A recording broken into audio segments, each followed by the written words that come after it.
We are live here on this Wednesday afternoon, and we are talking projections today. I've been in the lab. Now, this is year one. This is year one of your boy, working on some fantasy projections for season long. And I asked my good friend Andrew Mott to join me today. Andrew, how you doing, man? Not too bad, man. Pretty busy this time of the year. Everything's ramping up, and that's the way I like it. So, not I can't really complain there.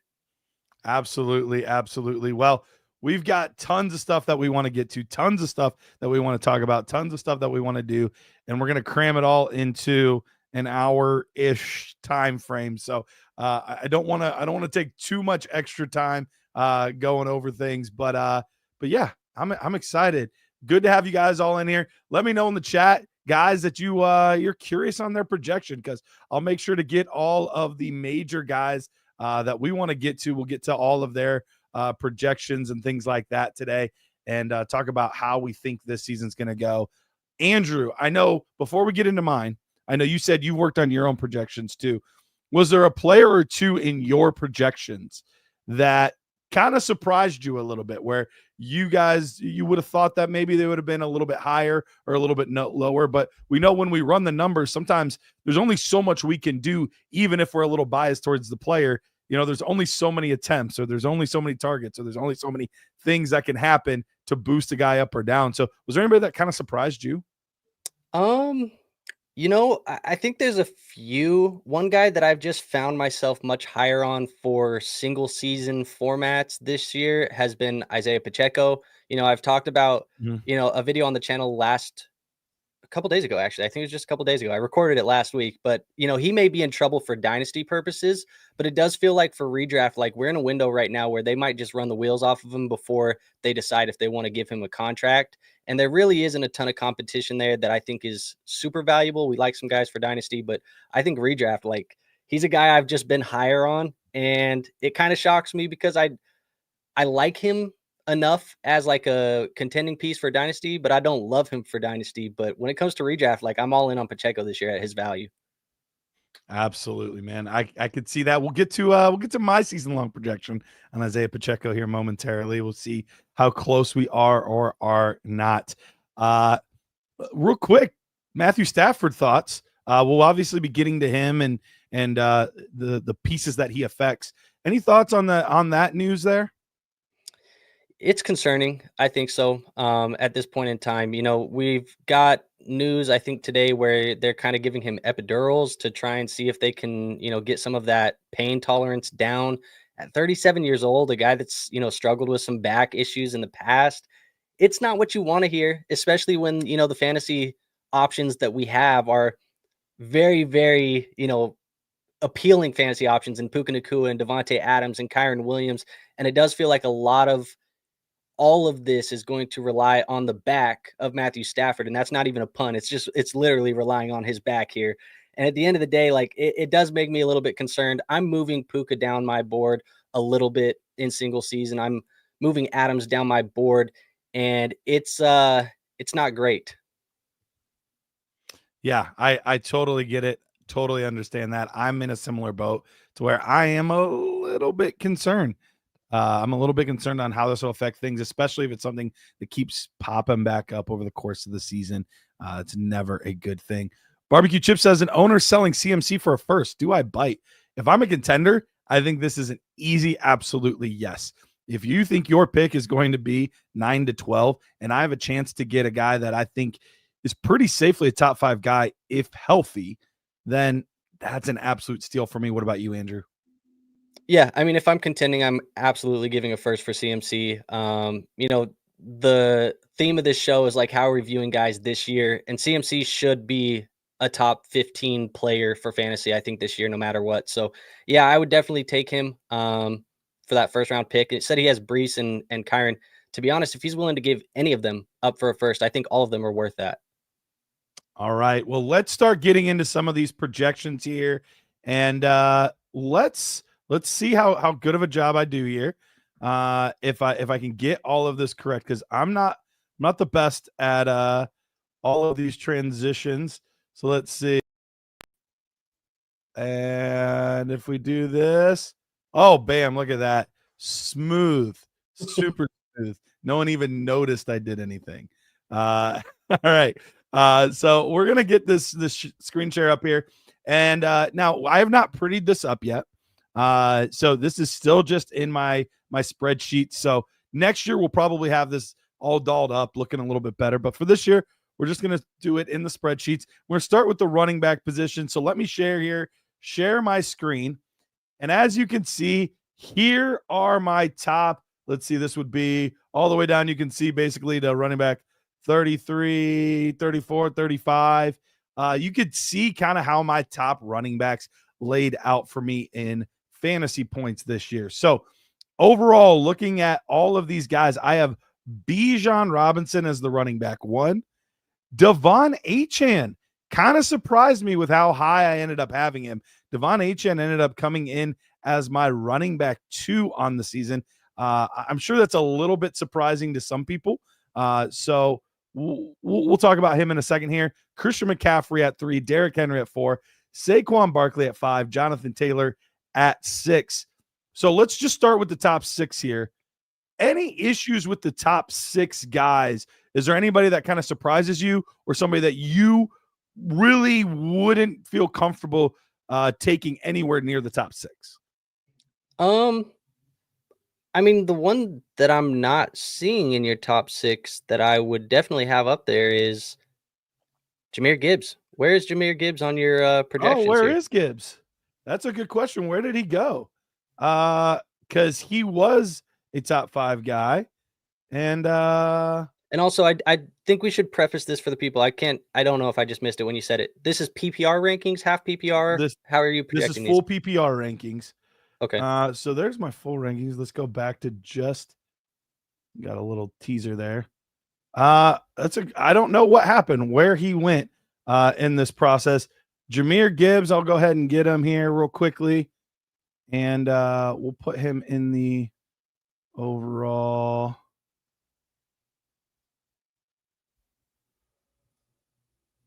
Of course, everything's a little bit off right now, but overall, he ended up being. Let's see. This is why you have a good producer on hand, folks, to make sure that you got all this right. So we'll go ahead and resort this now and see where he ends up. So Jahmyr Gibbs would be 3 then for me on the season. I'll have to reorder that. So now that bumps Jonathan Taylor outside of the top 6, and that puts Saquon Barkley there at running back 6. All right. So now, do you have any issues with the top 6 guys there, Andrew? No real issues now. I mean, the fact that Gibbs wasn't in there would have been my only issue, but it was a mistake and not actual projection. I was going to say, if you didn't have him up there, what are you seeing that I'm not? Because I think he should be amazing for fantasy. But no, I think you're good. Bijan, Achane. I mean, Achane's, you're projecting him high, but I don't really have any big issues with that. I think in my running back projections, I have Achane as like a top 5 guy anyways either. So like I have him over guys like Genty. I have him over guys like Henry. So I'm kind of high on Achane as well. I guess the only other guy that's not in your top-ish 5, 6-ish that I have somewhere a little bit higher would be Genty. Yeah. Yeah, I ended up he ended up being a tiny bit lower for me than I would have kind of thought he would have been. It was a bit of a surprise that he didn't end up inside of my top 8. So let's get to the next few guys here.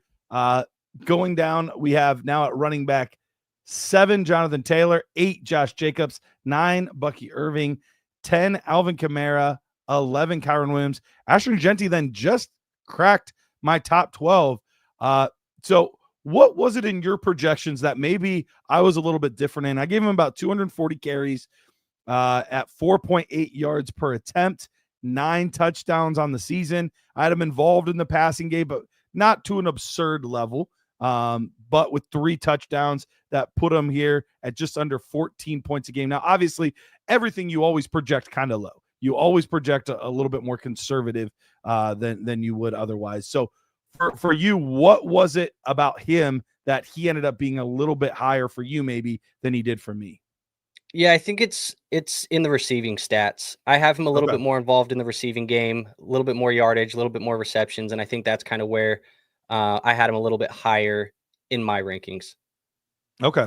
All right. So that would be the big difference there is maybe a few more targets. So were you closer to like 60 targets or something like that? And that would have bumped him up or Yeah, I have him kind of being. I need to pull up my. Actually, let me just pull him that's up right fine. You now. don't have to Actually, get so I the can tell you. exact numbers. No big deal. But yeah, I think I have him somewhere around the 54, 55-ish targets. Kind of have Okay. him involved similarly to how like a little bit of a lighter Jameer Gibbs is kind of how I would view him being involved in the receiving game. So good question here. Does no one have concern about Kamara falling off? New quarterback, new coaching staff, Kendre Miller healthy. I'll say this part. Kendre Miller has not ever really worried me a lot, but I know that he has a hive that I've just never been a part of. And so if you're a big Kendre Miller guy, sure, but it's just very rare to see a guy have 2 seasons, his first 2 seasons, where he is almost non-existent, and then come in and become a significant part of an offense. And we actually even did a deep study on specifically receiving running backs that did not get at least 40 targets within their first 2 seasons have below like it's like a 4% chance of ever becoming a legitimate fantasy running back. So what about you? Are you concerned about Alvin Kamara? Uh, with all of the newness, all of the change, not being a guy that's at least competing for a top 12 spot? I think he's the only guy that I'm not concerned about. The only thing that I would be concerned about with Kamara would be, the eventual running back age cliff starting to show its ugly face. I think that's the only Sure. thing that I would be worried about. But in my projections, I have him as the running back 15. Okay. So, you have him 10, I have him 15. Maybe I'm a little bit lower, so maybe a little bit more scared of this Saints offense in general. I think this team is legitimately going to be 101 territory next year. Like, I think they might be the worst team in football, one of them at least. For So, sure. uh, yeah, I think that gives me a little bit of pause, but Kamara is the only guy, or Kamara is the only guy that I'm really not too worried about there. Everybody else, though, like in a redraft league, a best ball Oh yeah, I'm format, avoiding. whatever, don't even ask me to draft Olave at ADP. Don't ask me to draft Rashid Shaheed at ADP. Don't ask me to even think about looking. I'm not even going to look at. I'm going to block them off of my draft board. The quarterbacks in New Orleans, like I don't want anything to do with it. The Yeah, I think they're going to be behind by a drastic amount. Shaheed would be the only one that I would even sort of consider other than Kamara, simply because I think they legitimately will be losing every game. And Yeah. he might have some good, like, best ball type weeks, but he'd be hard to trust in a redraft type of scenario or dynasty scenario where you're having to decide who to start. That's a really risky proposition because week in, week out, yeah, he could have the garbage time, 135 yards, 2 touchdown game kind of thing. But he could also have 2 catches for 15 yards, and that's all you get out of the game for him. So I'm with you overall on Well, and where you have to start your own lineup type of perspective. even like where he's being drafted in single season formats, like Shaheed is going in the same range as guys like Rashad Bateman, Christian Kirk, Keon Coleman. Like, why would you not take the upside shots of the better offenses, Keon Coleman in Buffalo, Rashad Bateman in Baltimore? Like, it just feels like if you're going to get that, you need the big play guy that can score some touchdowns. Take the guys in the best offenses in football in Buffalo Sure. and Baltimore. I'm not taking, Shaheed in New Orleans. I hear you. All right. Well, outside of the top 12, I then have Joe Mixon, Chuba Hubbard, Kenneth Walker, Chase Brown, James Cook, Brees Hall. Two names that kind of stuck out to me while I was doing this were Brees Hall and Chuba Hubbard. Chuba ended up being higher than I was originally going to expect in my rankings. I didn't expect him to go that high. Real quick, I am monitoring Joe Mixon. If this injury stuff continues, he will be dropping in my projection. So this is still kind of projecting the season long work.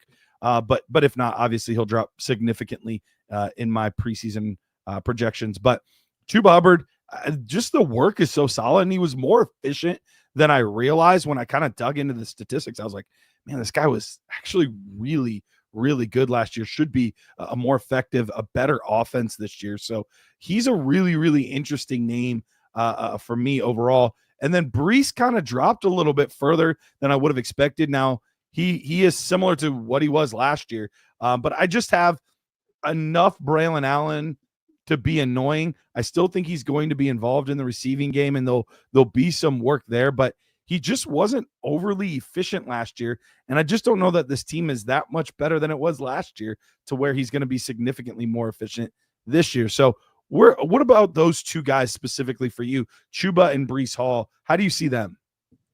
Yeah, I currently have Chuba in the same range. I have him about my running back 17. Okay. Brees, I'm a little bit higher. I actually have him as running back 13, and I just think Okay. So about switched he's almost.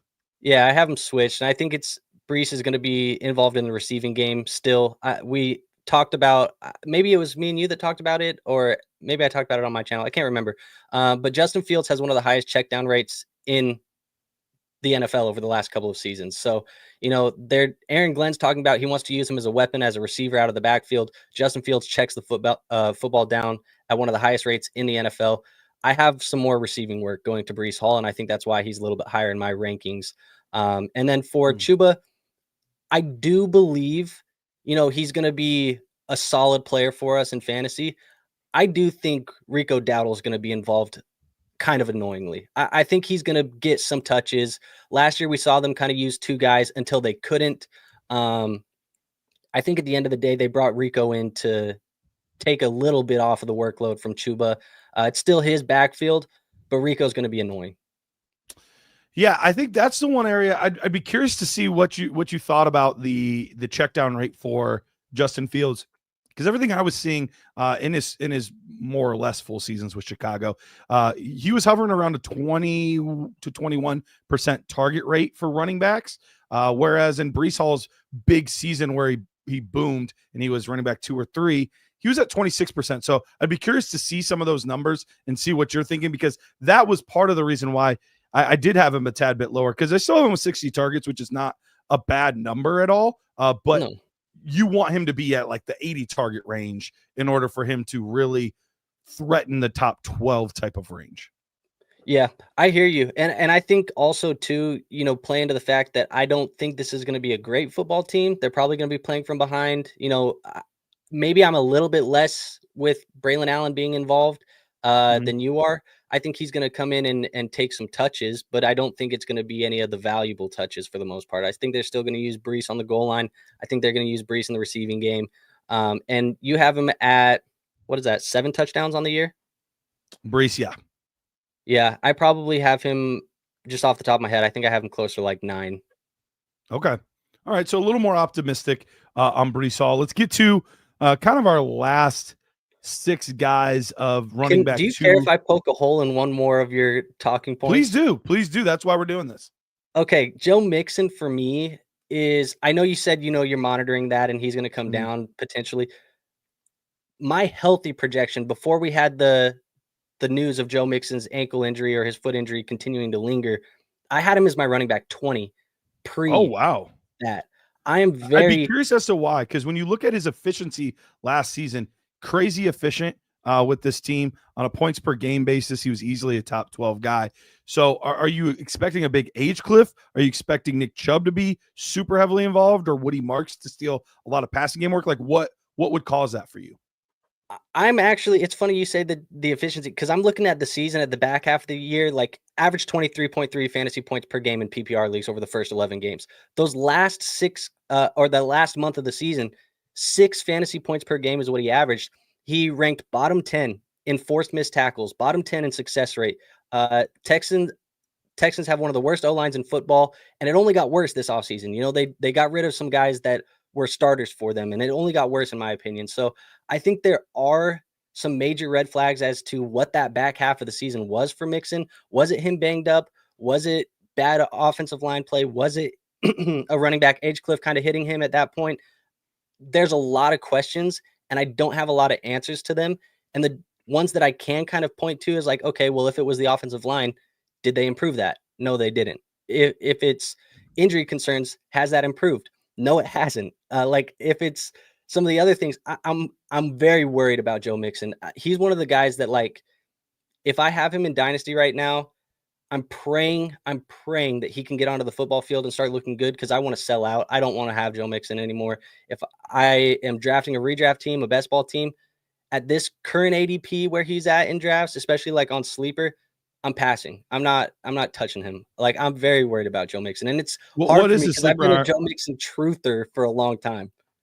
For sure. Here's the reason I'm less concerned than you. Part of it was just he didn't get used much in those last couple weeks. They got destroyed by Baltimore in week 17. He only had 9 attempts.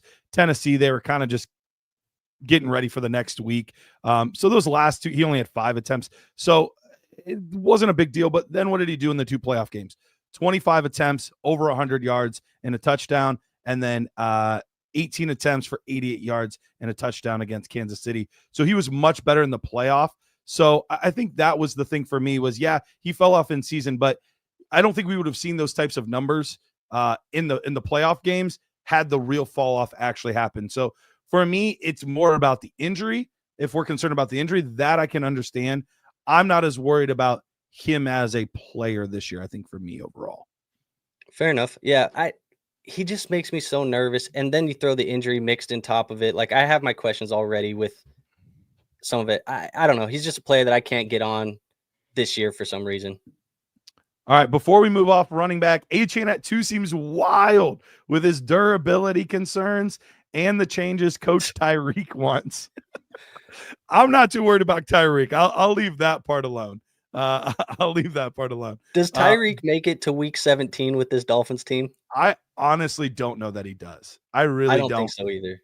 I mean, you see even like the comment that Tua made a couple weeks ago that like you can't just like say those things and then just like come Act back like and everything's everything's okay. fine. Like he's gonna have to Yeah. work his way back, which is a really, really interesting comment to make overall, because usually guys in the public eye at the very least are very kind and optimistic.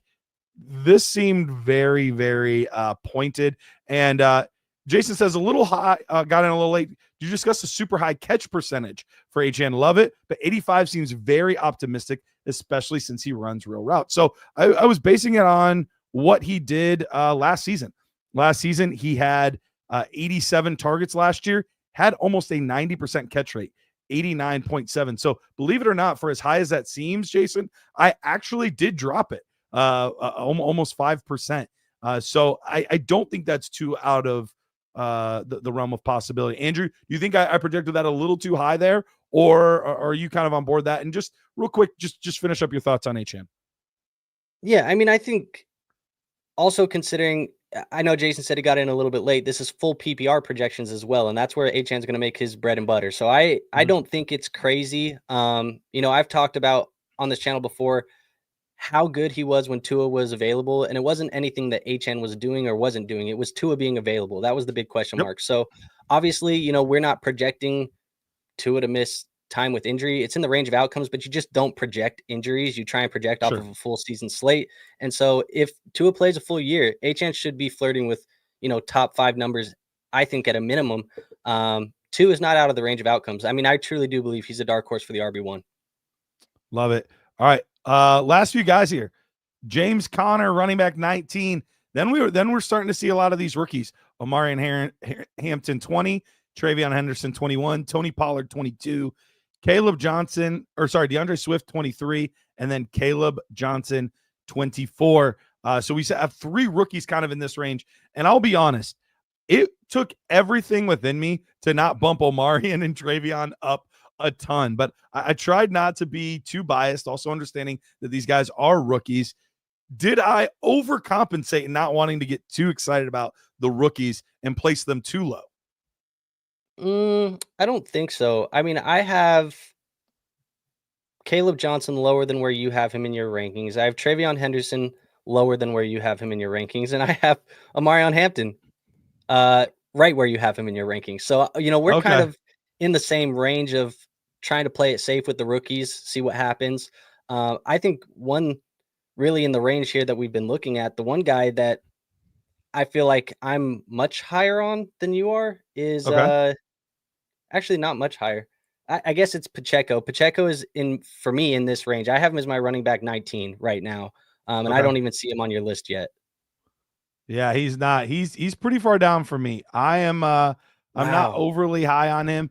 I have him currently at running back 40.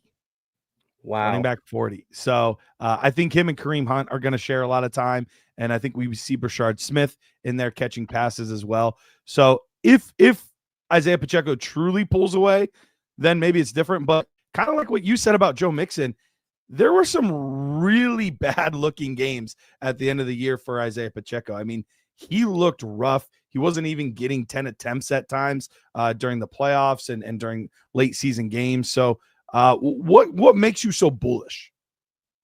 Well, I hate to give out the excuse, but the late season Pacheco, he rushed back from that injury. That injury is so hard for you to come back from, and playing through that injury in the back half because they were in the playoffs and trying to go to a Super Bowl again. I think that's more of the reason why we saw what we saw out of Pacheco, and it wasn't a lack of talent. I really do believe it was injury why Pacheco didn't perform in the back half of the year, and that's why you saw Kareem Hunt involved. So that's the first thing that I'm projecting that's probably different than where you're at.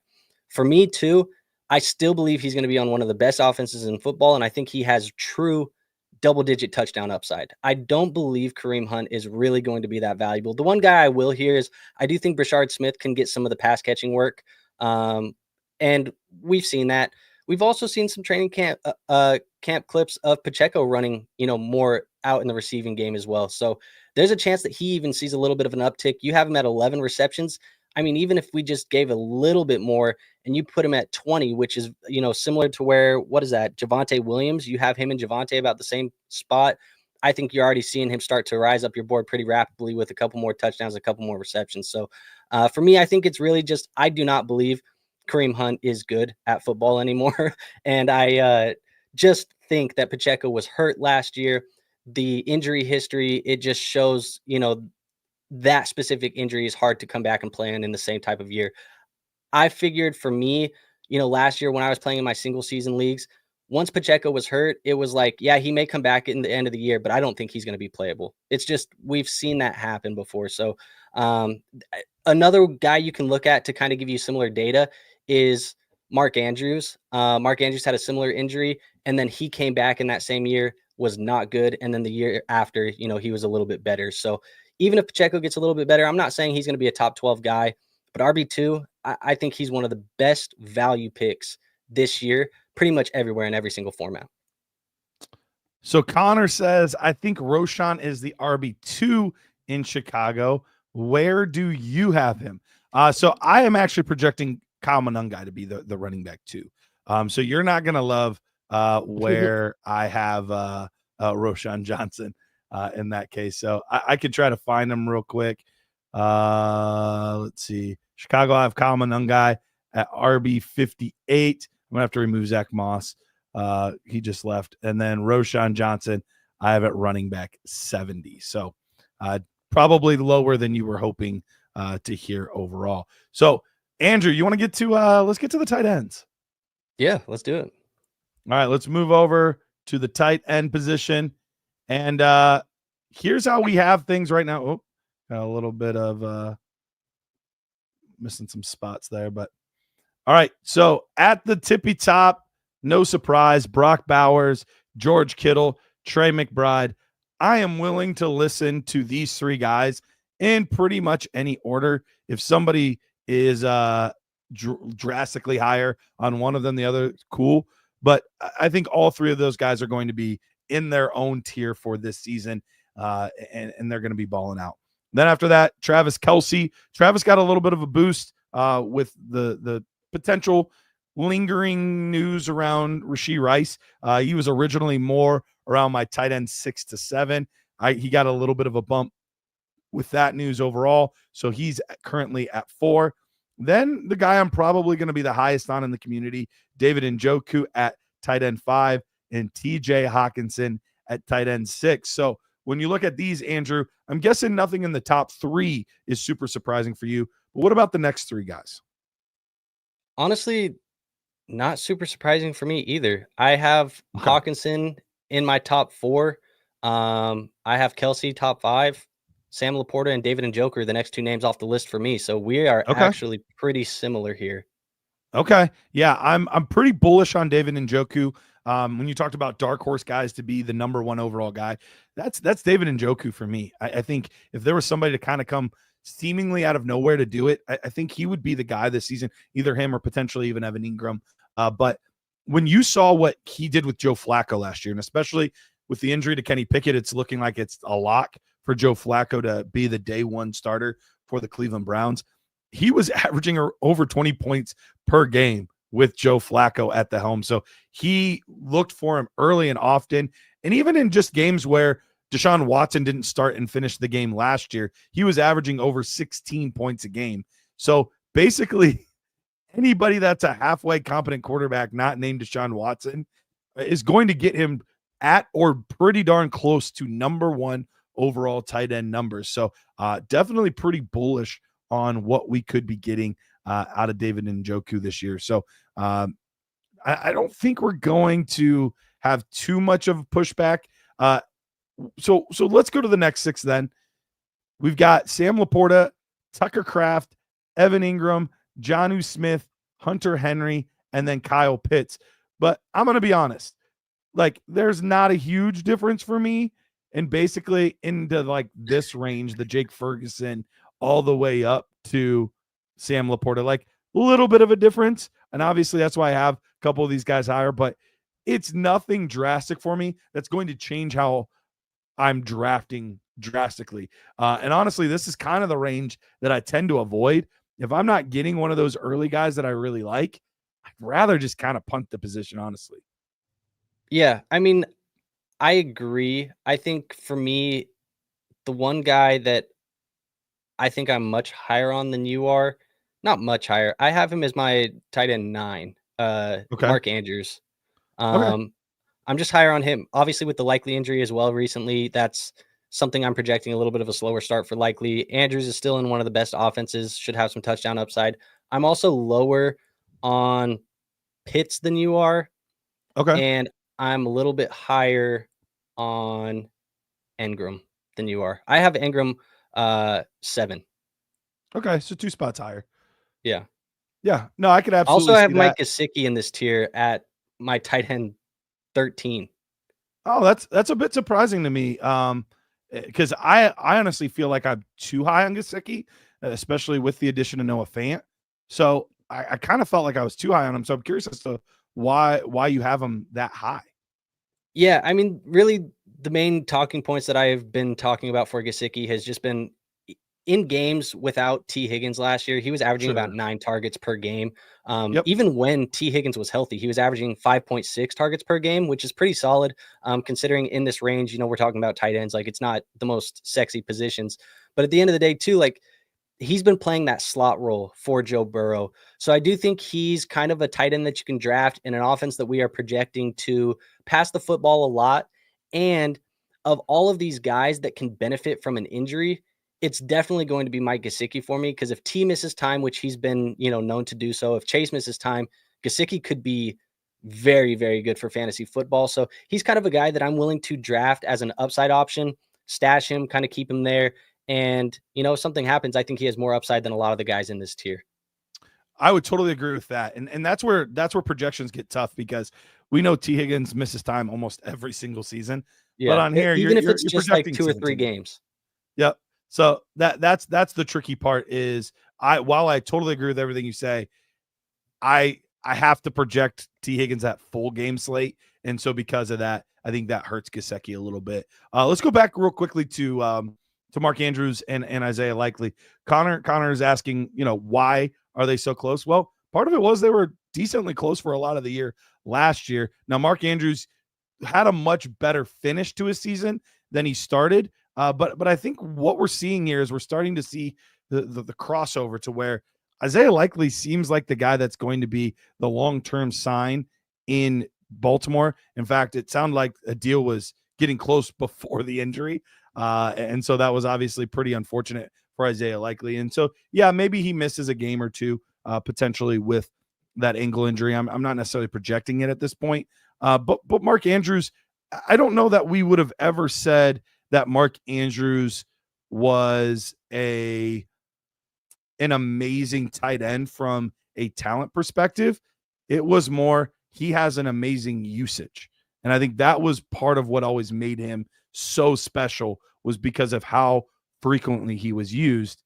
And he's just not as big of a priority in the offense as he was 3-4 years ago. And so for me, I do think these guys will once again be fairly close over the course of the season. Where did you end up with Likely? I know you said you're a little higher on Andrews. Where'd you end up with Likely? Yeah, I ended up having Likely closer to like tight end 18. So he's a Okay, guy that so I'm not. almost the same spot then, because I have him at 19. So Yeah, I had him at 18, and like I said, these projections are a little bit old. I'm updating them this weekend, so he's probably going to come down because I haven't updated him since the Likely injury. For me okay, though, really it was. I'm looking at last year, and I think a lot of people have some week one bias with Isaiah sure. Likely and Mark Andrews. I think there's some week one bias because when you look at the season, targets from Baltimore to the tight end, week one, Isaiah Likely definitely, out targeted Mark Andrews. It was 12-2. Wasn't even Yeah. close. Everybody thought Isaiah Likely's the guy. He's going to be the number one player for the Ravens. We want him. Yada, yada, yada. The entire rest of the year, weeks 2 through 18, Mark Andrews out-targeted Isaiah Likely in every single game except week 13, and Likely only saw one more target than Mark Andrews in that game. It was 11 touchdowns to 6 touchdowns. Mark Andrews saw more snaps. Like, I think there's some week one bias with Likely where we saw him break out in week one. There was a big game, and now everybody has been, kind of riding off of that week one bias for a little while now. I still believe if this team wanted Isaiah Likely to be the guy this year, they had an opportunity to move off of Mark Andrews this offseason. That was a conversation that was being had. I don't know if you remember some of those conversations, Oh yeah, around draft Garrett, but time. they were having them early in the offseason. They chose to keep Mark Andrews. I think they're still going to use him. A lot of what I've heard from player to player speak, coach speak, has been Mark Andrews is motivated. He kind of wants to prove everybody wrong after, everybody kind of saying he's washed after that, the bad drop in the playoff game.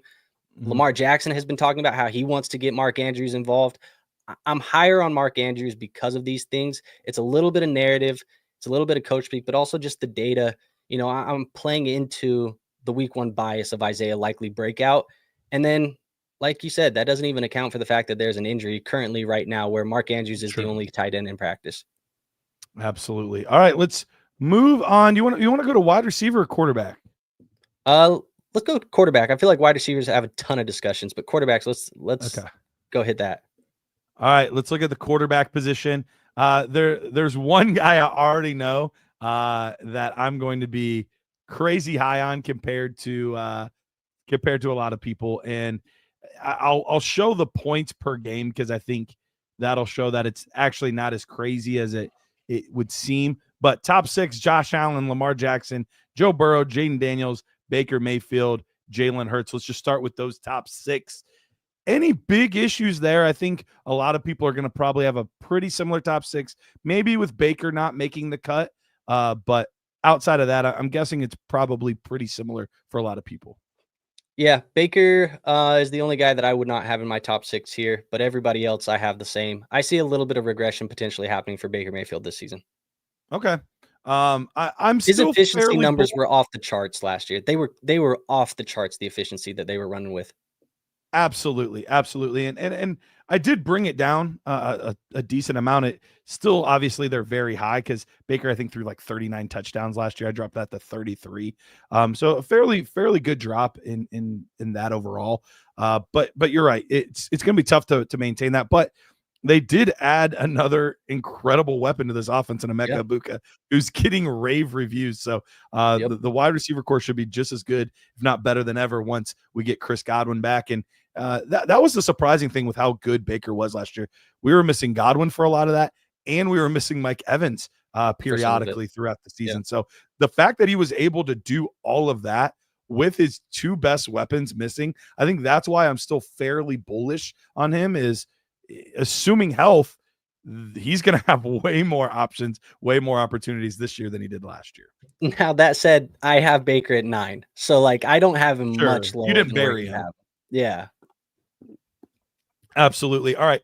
So let's get to the real talking point here. Because I already know it's coming. Pat Mahomes at 7, Drake May at 8. This one surprised me even, and I'm a Drake May truther, but it even surprised me when these numbers kind of spit out. But part of it was how good he was on the ground. If we see anything similar to what he was doing last year, and he can do that over a 17 game stretch, because even if you want to look at points per game, it was a weird season because he had several games that he came in and then it was at like the end of the game, just kind of mop up time. He had one game where he left after one drive due to an injury. He had another game where he left after one drive because it was the end of the year and I don't remember what it was, but even his games he was in were all kind of weird. If you took games that he started and finished, he was averaging over 17 and a half points per game last year. And right now, I have him not even like a point and a quarter difference from the 14th rated quarterback. So it seems really high, but it's really Drake May is in a tier with, all 6 of these other quarterbacks. So it's going to seem higher than it really is.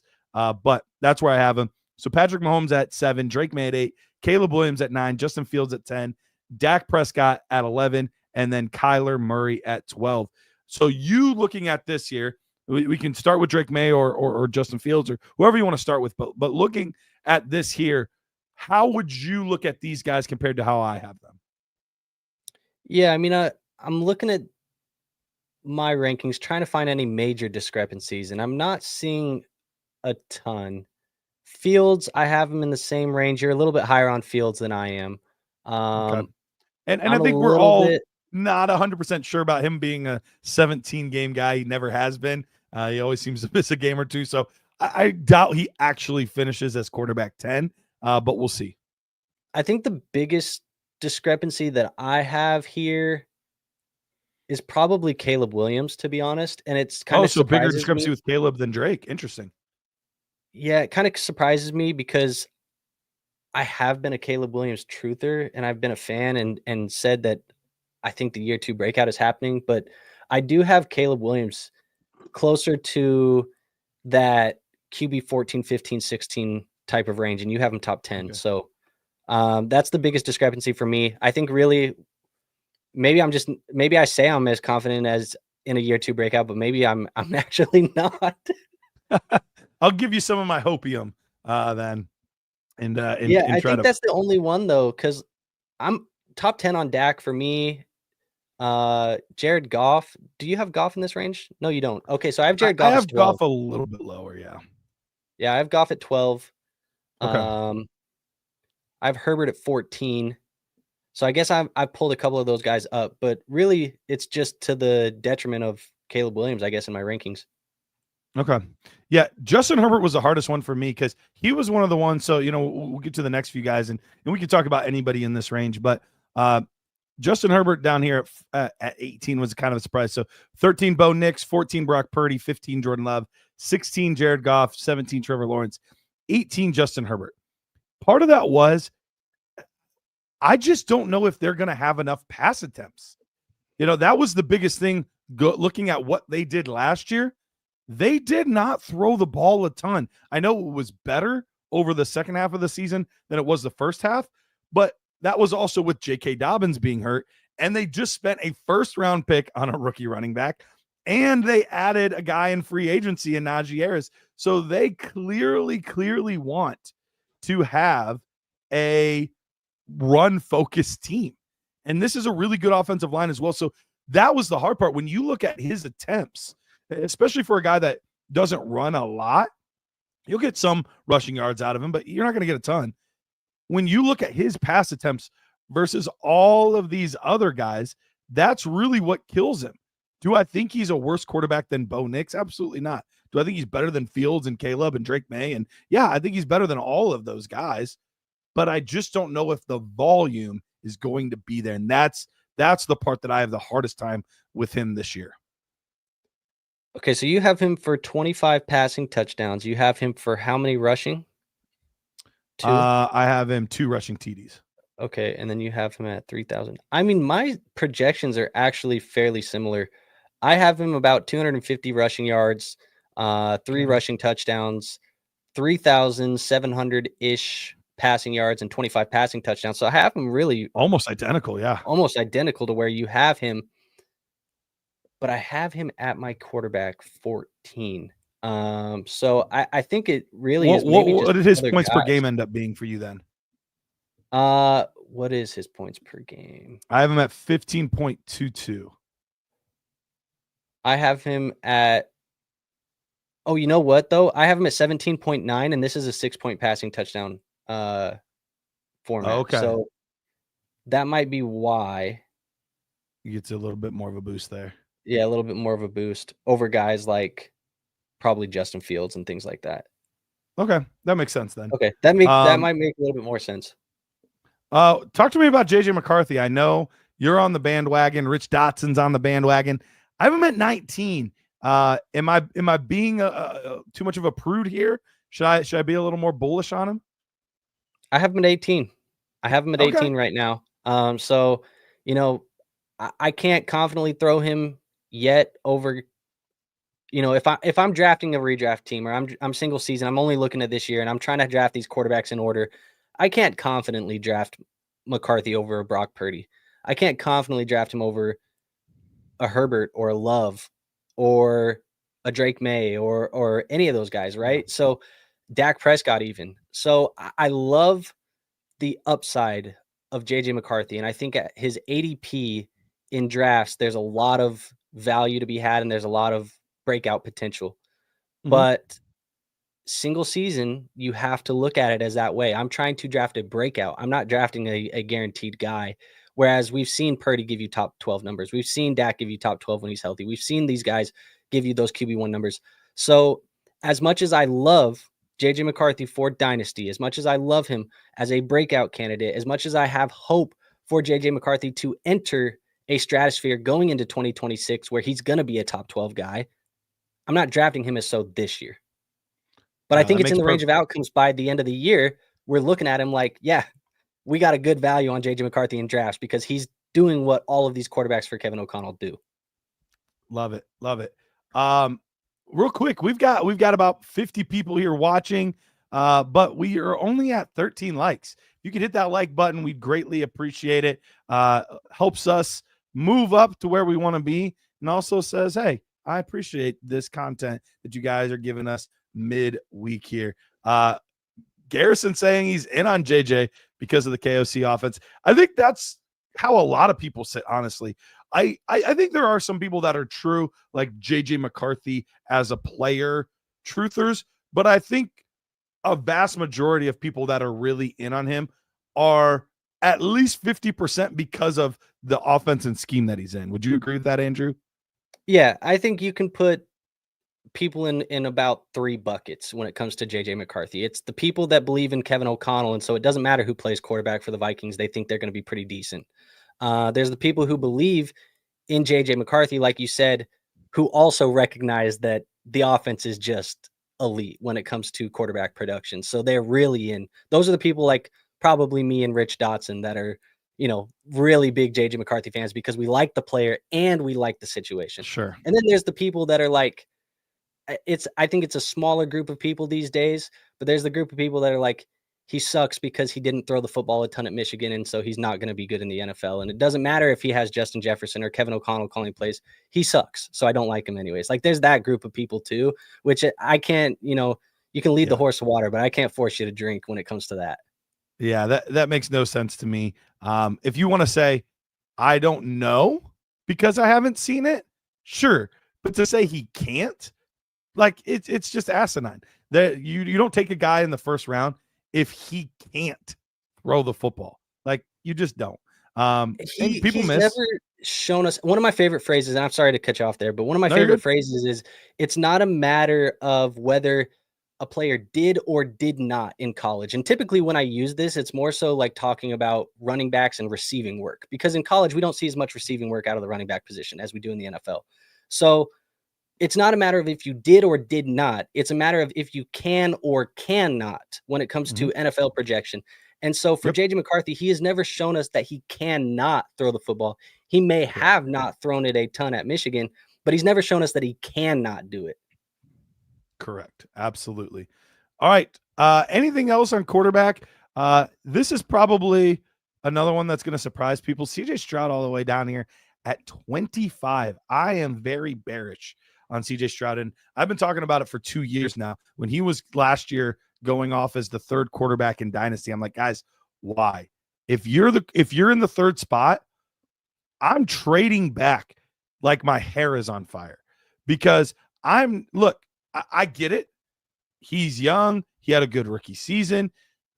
But why are we saying that he's for sure significantly better than Lamar, than Justin Herbert, than there were so many guys at this time last year that I was talking about. Kyler Murray, Jordan Love, Brock Purdy, guys that just proved it. Like, why are we saying for sure he's that much better than those guys? And it doesn't make any sense when you had a Brock Purdy in that same season that was inside the top 6, a Jordan Love that was inside the top 6 at quarterback, and you had CJ Stroud at 11. Well, that kind of showed true last year. And for a guy that I do think is a good NFL quarterback, this is not he's a bad NFL quarterback. He's a good quarterback, but he's not a good fantasy quarterback. This is a team that will run the ball a decent amount, but you add on to it that he is not going to run the ball a ton. So you put those two things together, and it just does not spell good news for fantasy football upside. So I am bearish on CJ Stroud. And if anybody's wondering, this kind of little yellow, these are the situations and teams that I did not project 17 from. So Indianapolis, I have 13 games for Daniel Jones and 4 for Anthony Richardson. For New Orleans, 12 for Shuck. And then I have 5 for Spencer Rattler. I got to get rid of the Kenny. Well, Kenny Pickett still could start some games, so I guess that's not far off. Jackson Dart, Russell Wilson, also right there. So that's why those were the only players that I did not project 17 games, just because those situations are so wide open. Did you do the same thing, Andrew, or how did you do those ones that are much more unclear at the quarterback position? Yeah, kind of just didn't project them for a full slate. That's what I did as well. So I kind of want to jump back actually just a little bit to CJ Stroud because I'm looking at my projections. I think he might have punished him a little bit too much. Okay. I do have him at 20. So I have him right where JJ McCarthy is, and I have Trevor Lawrence right there as well. So I kind of have him as the back end, like the last option in that tier of guys. I would not be drafting Aaron Rodgers. I would not be drafting Sam Darnold or Matthew Stafford, knowing what we know right now, over a guy like Stroud. So I do think he's a little bit punished in the projections, but Tua, I'll hear the argument. Bryce Young, I could hear an argument. I'd still take Stroud. But I wouldn't take like Stafford. I wouldn't take Rodgers. I wouldn't take Darnold over him. And with the injury news, he will move ahead of Stafford a little bit. And remember, these are just for all those watching out there. These are just projections based on we're looking at kind of the averages, what they've done over the course of their career, their schedule, what they did last season, and you have to kind of balance all of those things out. New offenses and the schemes and the amount of plays going to be running, blah blah blah blah. While I have CJ Stroud projected here for the season, I'm with you because of the potential upside. I would be taking him closer to the 20 range as opposed to the 25 range, because when we're drafting, it's a little bit different than just straight projections. Yes, right. This is the average of what I think they could do, but there's some guys where I don't think there's a ceiling for Aaron Rodgers beyond quarterback 16, 17. Whereas I do think there's a ceiling for CJ Stroud to touch that 13, maybe even quarterback 12. Like, I think that's in the realm of possibility. So even though I think the median is here, there is a ceiling scenario where he's much higher. So I do want to kind of differentiate slightly between projections and rankings, because that would vary this a little bit for me. Fair enough. Yeah. I think that might be that makes more sense. Yeah. All right, let's get to our last position. Let's get to our last position, and the one that is gonna have so much conversation around it. A ton It's of it. one of the most fun projections of all of them, and this is the wide receiver position. So here we go. Here is the top. What do I have? Like the top 24-ish guys right here at the top. Starting at the top, let's go with the top 6. I have Jamar Chase, Malik Neighbors, Nico Collins, Justin Jefferson, Drake London, Amon-Ra St. Brown. So Nico was one that did kind of surprise me when you look at what he did last year. Now, the biggest projection, honestly, is the 17 games, because that's the hardest part for a Nico Collins, is just stay healthy, dude. Just stay on the field. So that's probably the most bullish part of all of this, is just assuming 17 games. But when we saw what he did last year, and I took out some of the metrics, I hid some of them in here, but it was how far downfield he was making plays. So his yards per reception were really high. His catch percentage was really solid. Like, he had a lot of good underlying metrics that suggested, as long as he gets the targets, and it's to be expected now that Tank Dell's injured again, Stephon Diggs is gone. Like, this could be a big year for him. So we can touch on Nico, but any of the top 6 in there. How do you feel about that, Andrew? I really don't have any problems with any of it. I think you're a little bit higher on Nico than I am. I'm higher on Lamb than you are by a decent amount. I have Lamb as number 3. Actually, Okay. you know what? I think I have Lamb at number 2, actually. Okay. Yeah. Yeah. And I could see that scenario. I did cut into his targets a tiny bit. I have him with Or 150 Pickens. for Pickens. So he didn't lose much. It was less than 5%. But it did cut in a tiny little bit. But I do think I made him a little bit more efficient with his touches. So I think that did kind of balance out a little bit. So we'll kind of see what happens there. And honestly, when you look at the points per game, sorry. I don't think I have him being cut into his targets as much. I actually have him for a little bit more receiving yards than you do. I probably have him for almost 100 more. I have him almost at 1350. for And CeeDee Lamb. yeah, and I have him at Okay. one more touchdown as well. So that, I mean, that would make sense why he's 2 for me. Yeah. And you could see these 3 guys. I have Justin Jefferson, Drake London, Amon-Ra St. Brown, and actually 4 guys, and CeeDee Lamb. Negligible point difference between those 4 guys. So that could switch very, very quickly with just, 3 or 4 more catches, or, 1 touchdown drastically changes things. So I think that's going to be a big part of it too. So all of those guys I see in a very similar tier. And once again, I'm saying this is projected on 17 games. I would not rank Nico Collins as wide receiver 3, despite having him projected here, because I do legitimately worry about those injuries. I would be drafting him closer to 10, 11, probably, because of those concerns.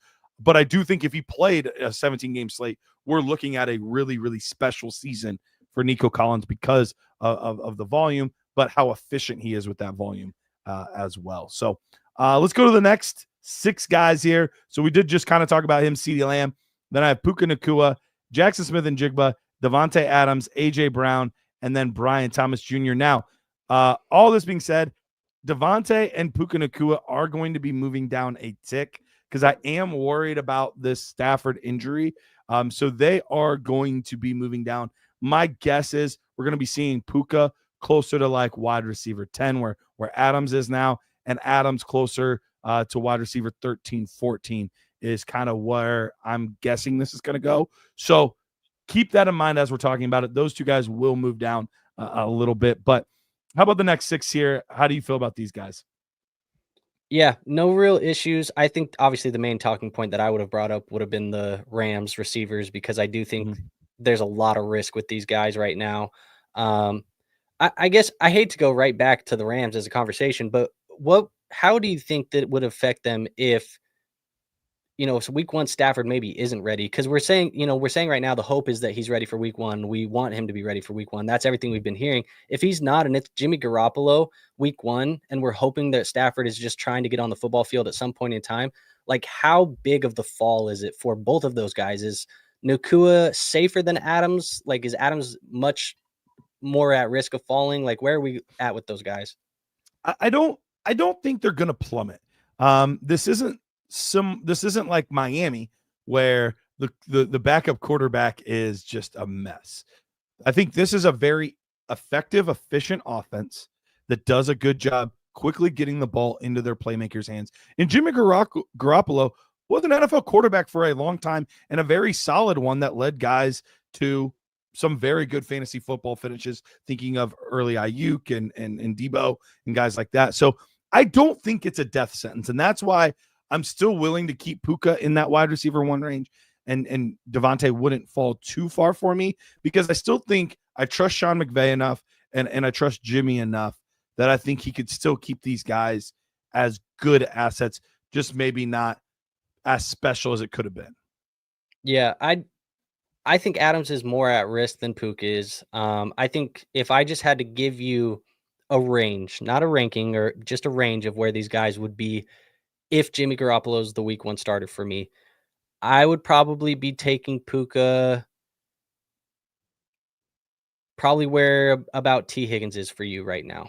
I would take AJ Brown and probably Brian Thomas Jr. over Puka if Jimmy was the week one starter. And then I'd probably move Adams down to probably where about Garrett Wilson is, underneath Garrett Wilson.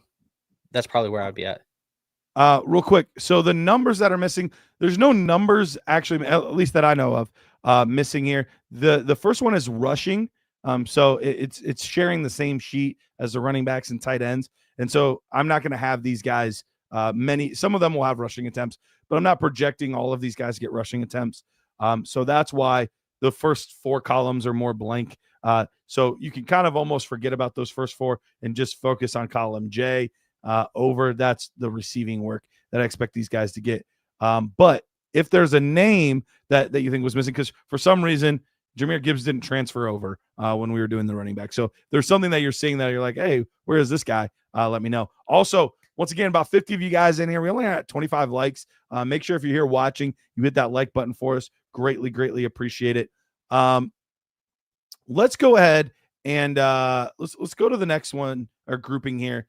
Wide receiver 13 through 18. We've got T. Higgins, Tyreek Hill, Ladd McConkey, Marvin Harrison Jr., Chris Godwin, and Garrett Wilson. So looking at all of these players here, how do you feel about this group? Tyreek Hill was one of the toughest guys for me to rank, to be honest, because we've seen what he can do.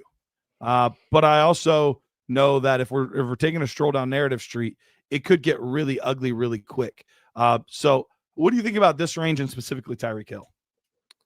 Yeah, Tyreek makes me really nervous. He's been a player that I just haven't been able to click draft on at all this offseason, whether that be a best ball league, whether that be a redraft league, whether it be dynasty startups, whatever. I just haven't been able to click draft on Tyreek Hill. I'm pretty nervous about him. I think there is some real legitimate concerns with him outside of just narrative driven stuff of he's kind of just an idiot off of the football field. But other than that, it's, he's coming off of 2 wrist surgeries. He had to get a second wrist surgery to kind of get that fixed up. He's older. Some of the efficiencies weren't as good last year. Obviously, some of that was quarterback play as well. There's a lot here with Tyreek where I'm struggling with him. He's a player that in my redraft rankings, I have him at like 16, 17. So he's a player that I'm not drafting as a wide receiver 1. More of a mid-range wide receiver 2 is where I'm drafting him. Is there upside with him? Absolutely. If things bounce back, I'm just not necessarily projecting that. Everybody else in this tier, though, T. Higgins, McConkey, Marvin, BTJ, AJ Brown, I like all of these guys in this tier. I have them all very similarly in here. Love the value that we're getting on AJ Brown in drafts this offseason so far. Absolutely. So real quick, I didn't address it yet, but Chris Godwin, he's another one that will be moving now with the more recent news of like, hey, week 1 is very much so in question for a guy like Chris Godwin. So that's kind of removing that 17 game projection. I'll probably move him down to more like a 15 game projection, something like that. So that will obviously affect his numbers for me a little bit. Garrett Wilson, it's tough because I want to have him higher because I I do do think have that him higher. you do have him higher. Okay, so I have him at 14. Actually, I have him at 13. okay, so he just missed wide receiver 1 for you. Yeah. While I'm not nervous about um, a Justin Volume. Fields, we saw them play at Ohio State together, and we know that DJ Moore had his best season ever, where he was a top 8 guy. I think he was 6 in his season with Justin Fields. It is twofold. One, we do know that Justin Fields is not at the same level as, catching passes from Pat Mahomes or Josh Allen or, one of these guys. But volume, that was the other thing he's just said. Volume is tough. So even with him getting 145 targets, you're like, oh, that's a lot. It's still not where you would expect somebody where his target percentage would be, because I think he's going to have one of the highest target percentages in the NFL. It's just the overall volume for this team is not going to be crazy high passing wise. So that's where this could be a little bit of a struggle for a guy like Garrett Wilson. And we've just seen the completion percentage over the years not always be amazing for both Garrett Wilson and for Justin Fields. So that's where I had a little bit of a harder time figuring out what to do exactly with Garrett Wilson.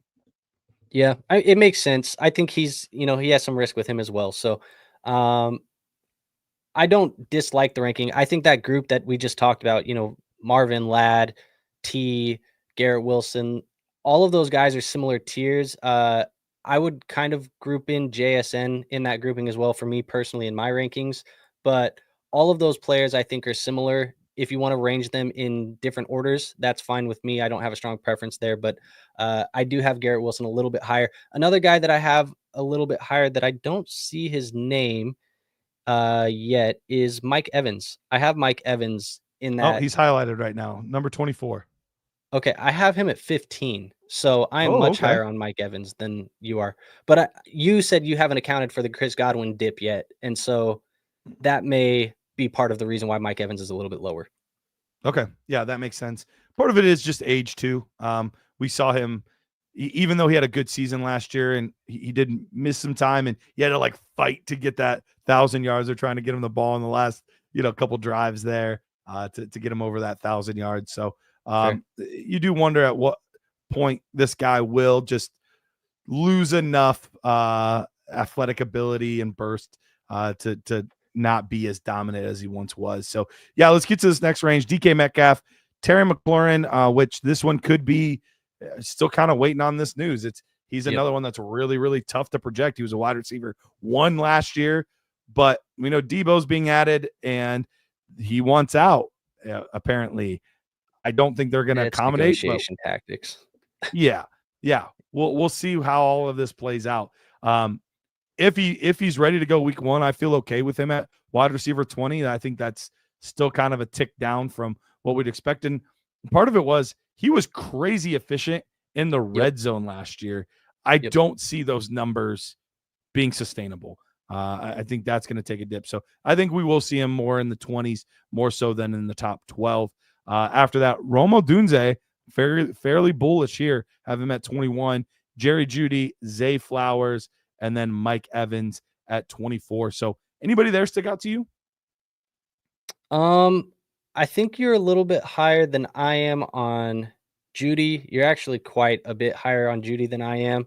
Okay. I cannot trust right now what is going to happen in Cleveland from a passing standpoint. If it's Flacco, I guess really that's what it comes down to. What are you projecting? That's what I'm banking on these rankings, is more so Flacco being the guy that starts the most games. If it's Flacco for majority of the year, I'm too low on Jerry Jeudy in my rankings. However, if it's a mix of guys where Pickett gets playing time, Flacco gets playing time, maybe Gabriel gets playing time or whatever, like I'm much less confident in Jerry Jeudy. So that would be where my discretion, or I guess my difference would be there. Other than that, I'm kind of right there with you for Terry McLaurin. I know you said that feels low. That's about where I have him too. One of the big highlights that I put in my description for Terry McLaurin in my rankings this year was just regression is very likely with McLaurin. And it gets right back to those efficiencies that you said, 117 targets last year. and he had 13 touchdowns.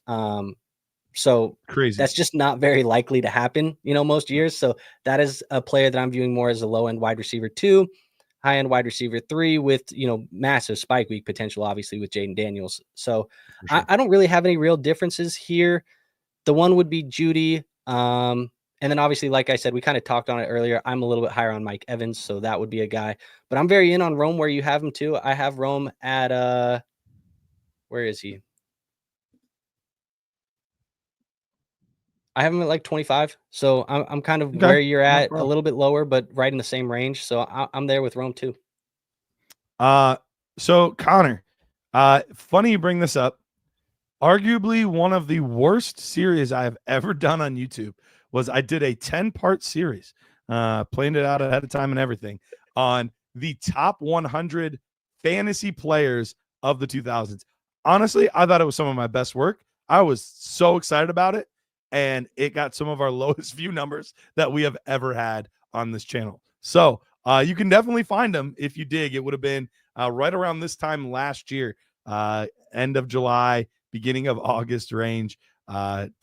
Top 100 players of the 2000s for fantasy Now I football. think he's saying we just do a startup draft and we get to draft any fantasy player from any era ever. Yeah, I mean, that would be fun too. I mean, I'd be totally down for that. I'm a little gun shy talking about old fantasy assets now. I have a little bit Yeah. of PTSD. So we'll have to see about that. Well, I But mean, look, you never know. maybe spoiler alert, Garrett, but maybe we'll do a draft here soon of future dynasty assets. Maybe not, past dynasty Ooh, assets. there we go. I like it. I like it. All right, let's get going with the next group of guys here. Next group of guys here I did after find a that. name, by the way, that is missing from this group for me. I Oh, had you found a Cortland name? Sutton. Yeah, I had Cortland Sutton at 22. Okay, I'm at 28, so I'm a little bit lower, but not drastic. Yeah, so Cortland Sutton would be the name that I had difference with. Okay. Jalen Waddle at 25, Ted McMillan at 26, Jawan Jennings at 27, Cortland Sutton at 28, and at 20, well, yeah, we'll go to 30. 29, Devonta Smith, and then wide receiver 30, Rashee Rice. Right now, I have him, I think it's a 3-game is what I'm projecting. Oh, I you're think probably this gonna have was to bump that up. I might have to bump that up. We still haven't come out and heard exactly what that's going to be. And this is obviously total points. I think he's a little higher in points per game than this range. But this would be total points. But yeah, this could drop even further if it is a 4 or even 6-game suspension. So was just kind of taking the middle ground until we had more information, which unfortunately we still don't have. But Andrew, what do you think about these guys? Jalen Waddle, I'm kind of bullish for a little bit of a bounce back this year. Are you feeling that as well, or are you nervous? Um, I'm in-ish on Jalen Waddle. I think there could be a bounce back this year. I have him lower than where you have him. He's more like 29, 30 range for me, so I kind of have him where Okay. Devonta Smith is. Um, so I'm in. I think there's a chance. I think it just comes down to, a lot of I know we just talked about it with Tyreek Hill, but how much of this affects Tyreek Hill availability? How much of it is time that he plays actually for the Dolphins? Is we said neither of us believes that he actually makes it to week 17 on this roster. So like, when does that happen? If that happens, there's so much uncertainty. All of it actually does point to better things for Jalen Waddle. So it's reasons to be in for Jalen. But if it does lag and maybe, he does go to week 17 where Tyreek Hill is still here, Jalen Waddle is kind of still in this range where I think he's probably more a wide receiver 3 for my teams than he is a wide receiver 2. But there's a chance he bounces back this year, so I'm not out on it. I do think actually you are quite lower than I am on DJ Moore. That is Okay. the big difference here because I have DJ Moore ahead of Rome Odunze. I have DJ Moore Oh, ahead really? of So yeah, you're I have him projecting as 2 top 24-ish receivers in Chicago. I am. I have at 24-ish. Rome's just outside of the top 24. I think you said But I 25, right? yeah, I have him at 25. Where do you So have DJ Moore? 21. Okay.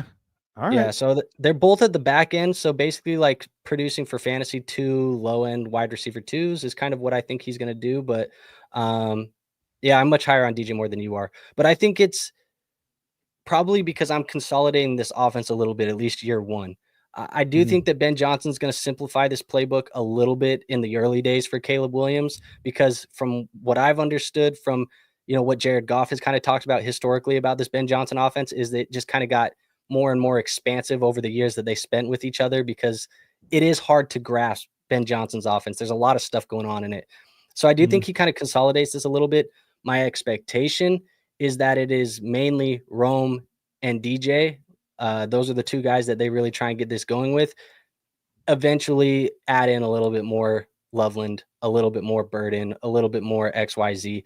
But it does feel like, New to You says he feels like a value.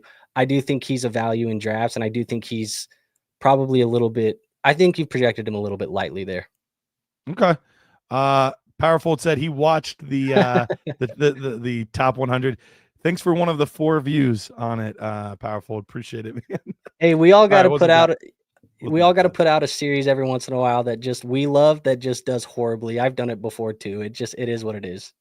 That's the risks you take as a content creator, and just seeing what Well, sticks. and in all fairness too, I know a lot of what we do is we try and create content. I'm kind of detouring this, so I'm sorry in advance, No, you're but fine. Go a ahead. lot of what we do as creators is you try and create, actionable, good, entertaining, valuable content for the viewers. But part of what we do, why we do, or I guess part of why we do what we do is we love it. So if Yeah. you're making content too, you sometimes have to make content for yourself. If you're not making content that you enjoy making, you're doing it a disservice to everybody else. So, you said it was one of your favorite pieces you've made, one of the most quality pieces you feel like you've made. It was a Garret piece. That's what it was. Yeah. You made a piece of content for Garret. You loved it. The people who watched it probably loved it too. They could feel that passion. They could feel that stuff coming out on the other side of the screen. It is what it is. Sometimes you got to make a piece for yourself. And it was fun because I had a whole system of points and like how I would value the number 1 overall player on the season versus top 3 versus top 6 versus top 12, and like so I gave it like scoring to show where they would rank all time in the 2000s. So it was fun. I had an absolute ball putting it together. But it is what it is. All right, let's get to these last few guys here on this list, and we'll kind of cover the top 36 guys. So here at 30, we got Rashee Rice. We talked about him a little bit already. Chris Olave here at 31. DJ Moore at 32, who we just were talking about. George Pickens at 33. Calvin Ridley at 34. Josh Downs at 35. And then Xavier Worthy at 36. So that means if I didn't say their name, I don't have them inside the top 36. So how do you feel about these last few guys as our wide receiver 3s? Yeah. I think you're low on Worthy. Also considering the Rashi Rice stuff. So I think you're Oh, a little bit see, low I'm not a there. Worthy guy. So convince me, win me over. Look, I'm not a huge Worthy fan either, but we did have a back half of the year last year where Worthy was definitely breaking out for fantasy football purposes. Just a really strong finish. He led that team in targets, yards, touchdowns from weeks 13 onward. Obviously, Rashi Rice was not on the football field, but we're not projecting Rashi Rice to be on the football field to start this year either. It could be a month and a half. So I think it's more so just a carryover of the rapport that him and Mahomes built on the back half of the year last year. Maybe, Kelsey is a little bit more dust than we want him to be at this point in time. For you too, you're pretty low on Pacheco. So I'm actually kind of shocked to see you being low on Pacheco and low on Worthy, because to me, that tells me that you don't believe that this offense is going to be good for the first 6 months. I mean, the first 6 weeks of the year. I don't know where you're going to give some offense. And this is me just trying to poke a hole in your narrative here, Garret, is All good. where's the offense coming from? If it's not Pacheco, if it's not Worthy, where's the offense coming from in Kansas City for 6 weeks? Well, we had Travis Kelsey as tight end 4 overall. So we're going to see a little bit of a resurgence there. But I think we're going to see a lot of what we've seen. Obviously Worthy's getting some. He's a wide receiver 3, so it's not like he's not getting any work. So he is getting some of that. But I think we're going to see Patrick Mahomes spreading the ball around. I think he's going to be the ultimate point guard, and we're going to see Juju weeks. We're going to see Noah Gray weeks. We're going to see. So horrible. I know it's frustrating. It's frustrating, but it's real. It's a real thing. Yeah. I think we're even going to see Jalen Royal weeks.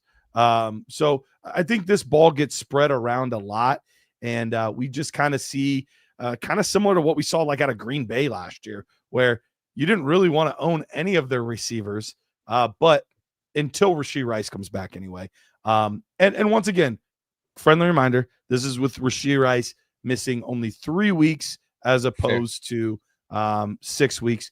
If I adjust this to 6 weeks, I'm sure Xavier Worthy would jump to probably closer to wide receiver like 28 to 30. So he would jump a little bit if I'm projecting 6 weeks as opposed to 3 weeks. 66 receptions. I'm just trying to find my numbers here and look at yours. So 66 receptions, 800 yards, 7 touchdowns.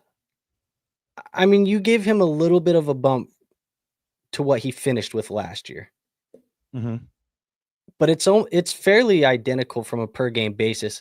It just seems like maybe to me, you are projecting Worthy to be more so the guy that we saw for the first 8-ish weeks of the season and not the guy that we saw for the last 8-ish weeks of the season. That feels like what you're projecting. And I think part of it is I'm just not a big Worthy guy. I think he's one of these fantasy whack-a-mole where he's going to have big weeks, but then he's going to have weeks where he just kind of disappears. If we're seeing a lot of too high safety and he's not able to make those big plays, are we going to get what we want out of him? And so I think that's the tricky part for me is I'm not banking on as many big boom weeks as I think other people are projecting. Fair. I think that's fine. I have him, like I said, I have him higher. I also have Pickens higher. I have Worthy at 27. Okay. So yeah, almost 10 spots higher. Yeah. So I have him higher. I have Pickens higher too. Pickens for me is 26. Okay. So I have him in that high end wide receiver 3, low end wide receiver 2 type of range.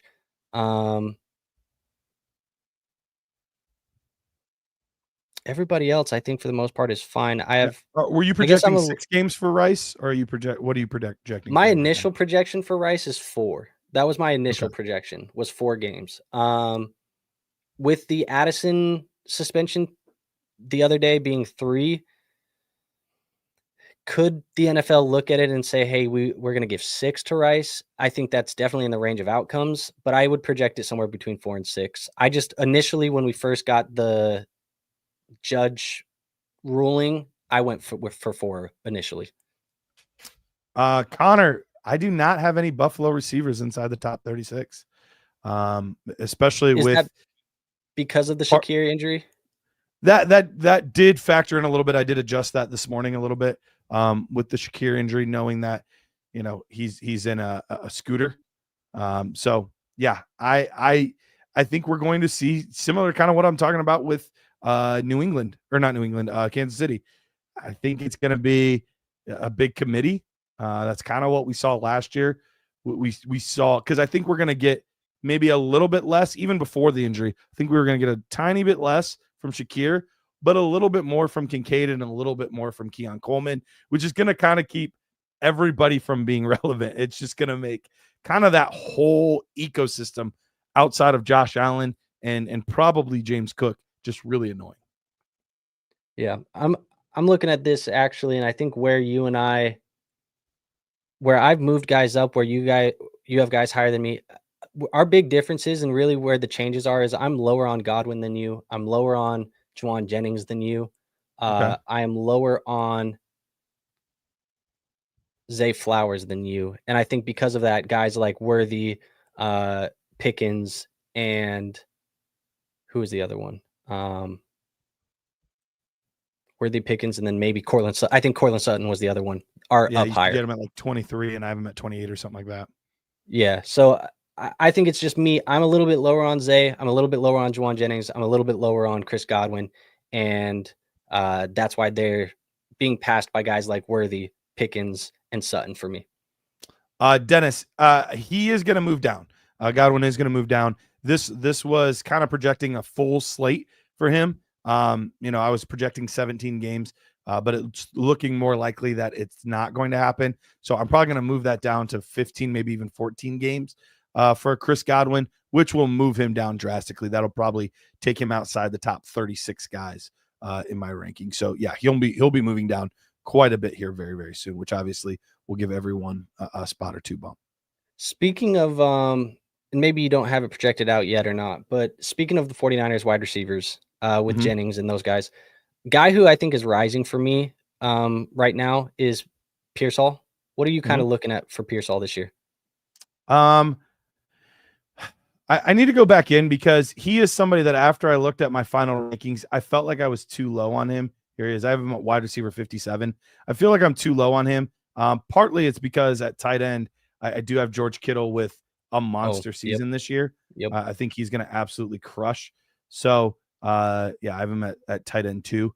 So I think that was part of it. And I had to give some targets back to Christian McCaffrey that we didn't get last year. Mm-hmm. And I think that's a big part of it. So, yeah, I think 57 feels too low. I think he'll probably end up being in the 40s for me.